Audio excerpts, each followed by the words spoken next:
अस्सलामुअलैकुम नाज़रीन, JN news HD के साथ मैं हूं नाइला भट्टी। नजर डालते हैं आज की अहम खबरों पर। काला धन रोकने के लिए हुकूमत का डिजिटल करेंसी मुतारिफ कराने का फैसला। मुल्की मईशत को बेहतर बनाने, काले धन को रोकने, रुपए की कदर को बेहतर बनाने और मुख्तलिफ किस्म के दागियों के लिए हुकूमत ने डिजिटल करेंसी मुतारिफ कराने का फैसला किया है। डिजिटल करेंसी की कदर पाकिस्तानी रुपए के बराबर ही होगी, जैसे चीन की डिजिटल करेंसी का 1 यूनिट चीनी और युआन के बराबर है और इसको स्टेट बैंक की मुकम्मल हिमायत हासिल होगी। ये पेपर करेंसी की तरह लीगल टेंडर यानी हुकूमती ज़मानत की बुनियाद पर जारी होंगे।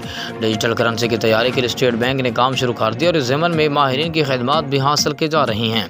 इसके लिए central bank digital currency CBDC के नाम से एक इदारा काम कर रहा है, जो इसकी लागत और दीगर अवामिल का जायज़ा ले रहा है ताकि हर किस्म की बारीकी को मद्देनज़र रखा जाए और डिजिटल करेंसी शुरू करने के बाद किसी किस्म की कमी या ख़राबी न रह जाए। मनसूबा यह है कि आहिस्ता आहिस्ता इसको जारी किया जाएगा और कागजी नोटों को कम किया जाएगा।